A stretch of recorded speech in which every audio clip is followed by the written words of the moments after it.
കഴിഞ്ഞ ദിവസം Sasi Tharoor MP phone ചെയ്തുകൊണ്ട് പാർലമെന്റിന്റെ പടികൾ ഇറങ്ങുമ്പോൾ വീണതിന്റെ ദൃശ്യങ്ങൾ സോഷ്യൽ മീഡിയയിൽ വൈറലായിരുന്നു.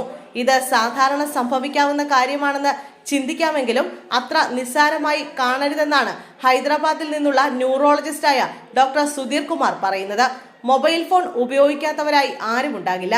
പലപ്പോഴും ശരീരത്തിലെ ഒരു അവയവം പോലെ നമുക്കൊപ്പം സദാസമയം ഉണ്ടാകുന്ന ഒരു ഉപകരണം കൂടിയാണിത്. നടക്കുമ്പോഴും നിൽക്കുമ്പോഴും കിടക്കുമ്പോഴും പടികൾ ഇറങ്ങുമ്പോഴുമൊക്കെ ഫോൺ ഉപയോഗിക്കുന്ന ശീലമുള്ള നിരവധി ആളുകളുണ്ട്. ഇത് നമ്മുടെ ശ്രദ്ധ പൂർണ്ണമായും ഫോണിലേക്ക് തിരിക്കുകയും ചലനം തടസ്സപ്പെടുത്താനോ വീഴാനോ ഉള്ള സാധ്യത വർദ്ധിപ്പിക്കുകയോ ചെയ്യുന്നു. ശശി തരൂരിന്റെ വീഡിയോ എക്സിൽ പങ്കുവച്ചുകൊണ്ടാണ് ഇതിന്റെ ഗൗരവത്തെക്കുറിച്ച് അദ്ദേഹം കുറിച്ചത്.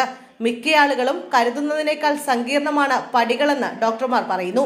പടികൾ ഇറങ്ങുന്നത് സ്വാഭാവിക കാര്യമാണെന്ന നിലയിലാണ് കാണുന്നതെങ്കിലും നാഡീശാസ്ത്രപരമായി ഏറ്റവും വെല്ലുവിളി നിറഞ്ഞ ജോലിയാണെന്ന് അദ്ദേഹം പറയുന്നു. നിരപ്പായ പ്രതലത്തിൽ നടക്കുന്നത് പോലെയല്ല.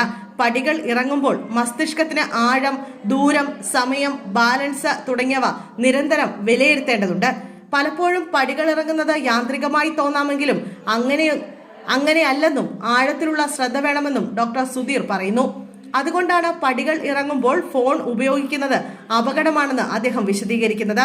ഒരു വ്യക്തി ഫോണിൽ മുഴുകിയിരിക്കുമ്പോൾ മസ്തിഷ്കത്തിന്റെ ശ്രദ്ധ പൂർണ്ണമായും ചലനത്തിലേക്ക് ലഭിക്കില്ല. ഫോൺ സംഭാഷണത്തിന് ഭാഷ, ഓർത്തെടുക്കൽ, വൈകാരികമായ വിലയിരുത്തൽ, എങ്ങനെ പ്രതികരിക്കണം തുടങ്ങിയവയൊക്കെ ഉൾക്കൊള്ളുന്നതാണ്. ശ്രദ്ധ സംഭാഷണത്തിലേക്ക് മാത്രമാവുമ്പോൾ പ്രതികരണശേഷി 200 മില്ലി സെക്കൻഡായി കുറയുകയും ചലനങ്ങൾ നടത്തത്തിനുള്ള മസ്തിഷ്കത്തിന്റെ ശേഷിയും കുറയും. പടികൾ കൂടിയാകുമ്പോൾ അപകട സാധ്യത കൂടുമെന്നും ഡോക്ടർ പറയുന്നു. താൻ ഇതുവരെ ചികിത്സിച്ചിട്ടുള്ളതിൽ തലയ്ക്ക് ഏറ്റവും ഗുരുതരമായ അപകടങ്ങൾ സംഭവിച്ചിട്ടുള്ളത് റോഡ് അപകടങ്ങളിലൂടെയല്ല, മറിച്ച് വീട്ടിലും പൊതു ഇടങ്ങളിലുമുള്ള പടികളിൽ നിന്ന് ചെറുതായി ഒന്ന് വീഴുന്നത് കൊണ്ടാണെന്ന് അദ്ദേഹം പറയുന്നു.